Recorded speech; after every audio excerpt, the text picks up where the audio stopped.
Most self-defense is bullshit. I bring you awfully close to the truth.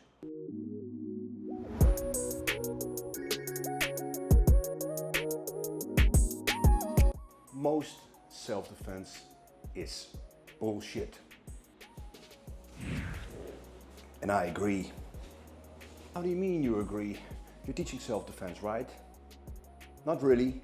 I'm teaching self-protection. My school's name is School of Self-Protection. So what's the difference? Defending is the art of losing. I also teach how to attack first. But it's not the only thing.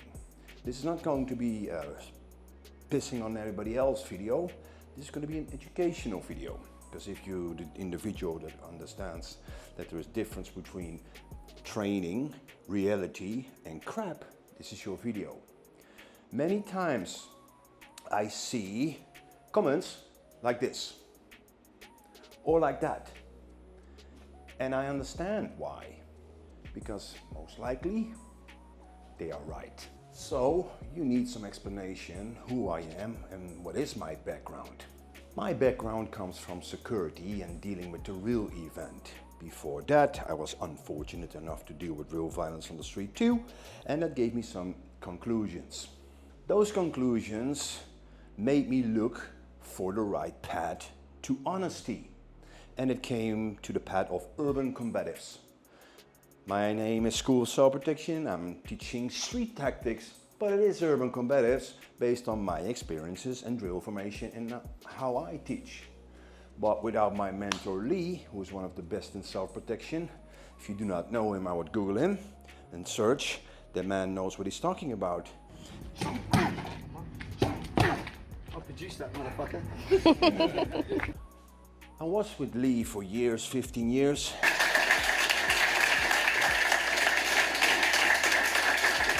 And I'm still with him. Just follow my own path now. So I got the real event.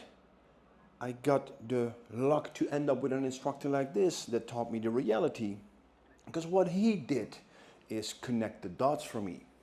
Because when I was a little kid walking and doing my katas from martial arts, I was thinking, how can I remember this when I need it for real? At the time I didn't know there was a difference between a martial art and real violence. That brought me to the path of combat sports. So, who am I? I'm coming from a combat sport background, still training it, still love it. Plus the fact I know the real deal, and I trained with Lee for 15 years and try to be the best instructor possible to help the people. Does this make me an expert? Oh hell no, I'm no expert. So if somebody refers to himself as a self-defense expert, I don't think you can collect enough information to become a self-defense expert. But what it does give me is a framework to see if I see self-defense training, to see if it's rubbish or reality. All the time when I teach something, I'm placing myself back to the event of chaos.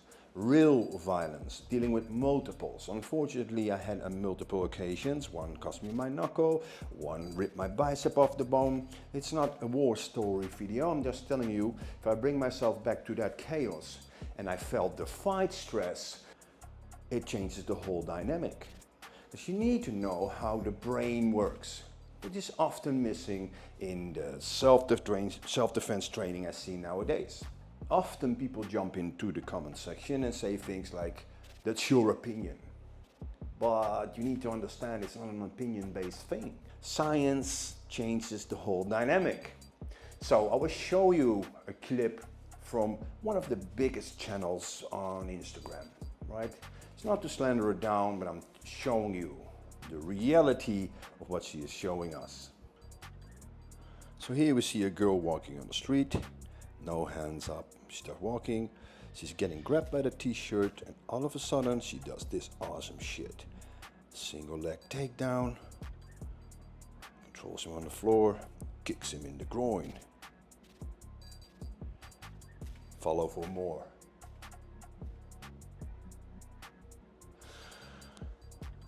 What is missing in this kind of clips? There is an organ in our brain, connected with our brain, it's called the amygdala. You have two of them, but I'm going to talk about the principle of the amygdala, the threat detecting organ. She's walking with her hands down and nothing is happening. She gets grabbed and there is no trigger of the amygdala, which is not very realistic. In real life, you will deal with the flinch response, especially if you walk like this and you get grabbed from the side. It will induce a shock effect. Your amygdala, your threat detecting organ, will give you the flinch response. I have a funny clip, you should see the funny clip. One of my friends, and I'm a bit of a dick, he is waiting outside, taking a cigarette, and I thought it was funny to make him scared. He does the motion. That is the flinch response. The flinch response is for specific reasons, right? You do not know that on a cognitive level of the brain yet, but it's a survival stress response thing. So the head goes back to avoid getting impact. The shoulders are raised up to protect the vital parts. The arms go up in a sense to protect yourself. Your body contracts, your eyes are closing because you want to protect it, and you are frozen on the spot. This specific moment, if we look at the girl, instead of her getting grabbed like this, she would most likely look like that. Because her amygdala is hijacking her response, and a freeze moment is needed for her to scan the disk for a solution or a reactive dynamic. If you look at videos when a girl has no awareness and no protection or personal space protection or no communication skills, you get from 0 to a grab. You do not change into Superwoman. That's an absolute ridiculous thing to think. What this does is she is no amygdala, no flinch response, and she's going to the cool shit. It will never happen like this. If you do not train the correct way, you think you can do this. But what do you mean the correct training? I train very hard, we train serious, we follow the curriculum. I'm not talking about that. I'm talking if you're training the answer, but you're not understanding the question, what are you doing? What do I mean? If you do not know how the predator attacks or how a violent altercation works, how can you work on the solution then? So bear with me now, I'll try to explain this as simple as I can. If you deal with a potential threat, it should be connected with an emotional response. The body reacts automatically with arousal, stress, and emotional activation, such as fear, anger, or surprise. So basically, you need to trigger the amygdala to make the brain understand this is a fucking threat.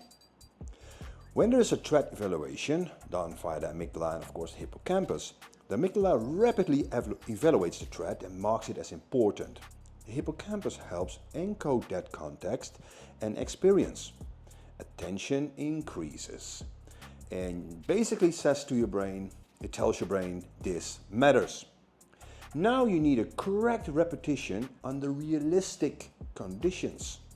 You practice the correct response repeatedly under realistic stress and conditions. Good reps build a strong pattern in the brain. If you do this over time, we're now going to use what we call procedural learning. It's a process that is installed in your brain, most likely will be stored in the basal ganglia and the cerebellum of the brain. But it's basically the skill that is encoded as procedural memory, and it involves the basal ganglia, cerebellum, and the motor cortex. It becomes more efficient and needs less conscious control, which results in an automatic response when you get attacked. Does this look or sound difficult? Then I explain you what the fuck do I mean. If you simulate dealing with a violent attack, you're already working on plan B. You should maybe use your awareness and escape, but that's a whole different video. But what if you're getting attacked and you now react to the attack? You shouldn't use something like this. Look at the response the girl gets, her brain gets. 0. The attacker is laughing, and it's not serious, is it? How do you expect your brain to store it in the right location in the brain if there's no emotional connection with it? Then often the people that have no clue how this works say, yeah, but we have to start somewhere. Absolutely, you need to start somewhere, but always with resistance, always with role play, so my brain is triggered. That doesn't mean when I have the first lady or a little guy in my class and I will fuck him up and beat the living fuck out of him. I'm not saying that. I need to tone it down and let him introduce to intimidation. So you build layers. If you look at the ladies in my class, I did that with them. I will not scare them away. I try to build layers and they become very, very efficient. That comes from stepping out of your comfort zone. Now, that's just basic science, how the brain works and how you install it in the brain, right? Many do not know this and they think they need to tone it down in the sense of an attack. But that's absolutely wrong. Don't expect anything to be installed in the brain if you're not triggering the brain, right? So if you have little attacks like this, it's all designed to look cool. There is no real perceived danger, so your brain will just cooperate and do the repetitions, but there will not be something stored. Because it's not about what do you know, it's about what can you remember when you deal with violence. What can your brain retain when you need it the most? Different perspective, right? So combat sport gives you one thing, many things, but one good thing for dealing with violence. And that is dealing with the resistance of another human being. So you should always, in self-defense, train with resistance. Piece of shit. Why is combat sport much better than self-defense rubbish? Because they use operant conditioning, often missing in many self-defense classes. Especially if we look at multiple attackers dynamics like this. This is not real. And why? Not because I hate this specific system, because the threat is not there. Operant conditioning means this.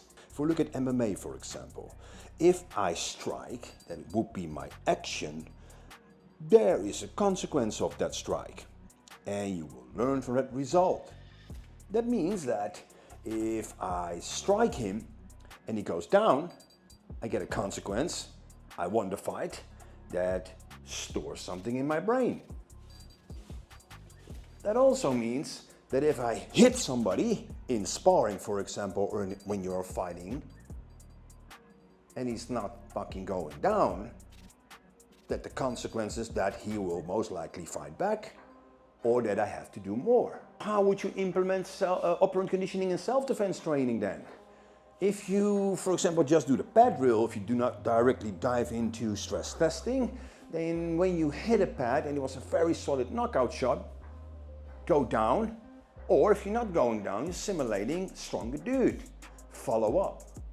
This kind of training trains your brain to recognize, I hit fucking hard, man goes down. Okay, I did what's reasonable and necessary. But if I hit equal as hard and he's still standing, I'm thinking, fuck, he's stronger, I need to follow up. Now that doesn't mean if you hit like a fucking sissy and you go to the floor, no, don't play with each other, I'm not telling you that. But that way of training allowed me to eliminate a second threat. Because if you look at this little clip that is me doing my work in security, I drop one and directly I drop the other one. That was not a conscious thing. Because I was in the fight, eliminated one threat, and one said there was a gun, watch the video on YouTube. The other one was coming, and if you freeze the moment, fucker tries to hit me too, and I directly attack him. That's because of my operant conditioning. So let's say you're an individual and you never did anything before. In real violence, I mean. If I can get you to my place and we're going to stress test you, I'll bring you awfully close to the truth. Urban combative stress tests are not nice, they're brutal. We first make you very tired, make you very dizzy, and now you fight against resisting subjects, people that really want to knock you out. And unfortunately, it happened many times that they end up in hospital. Now, that's not something to be proud of. That's only for the instructors, and that's for the, I guess, the elite people that want to teach others. It becomes a bit dark. But if I tone it down a bit, and I would still make you very tired, very dizzy, and I would still work with non-compliant attackers, why is it that I never see stuff coming back from the technical curriculums? Why? Every time when I ask somebody to do the test, gross motor skill is left. Hammers are left. That some people ridicule. So if the attack or the stress test, let's say, is not triggering the brain, is not realistic, don't expect your brain to store it. And don't expect a realistic, reliable response coming out. Does this make me a specialist? Does this make me special? No, I'm nothing special. But I've been there many times. And I'm telling you, I'm ready to do whatever the fuck you offer me. Every stress test, every real situation, the voice in my head says, don't make me do it. Instead of thinking, can I do it? If I would go to a combat sport, I will always choose the best trainer available. The one that creates fighters. The one that's been in the ring himself or in the octagon. Why is it that in self-defense world, everybody that comes from a specific certificate or specific system now deems himself a self-defense expert? Who do you are? What is your framework? What are your credentials? That's the honest question. And don't try to drag anything down, but look at the attacks. The attacks is not realistic. How can the answer be realistic? Think about that.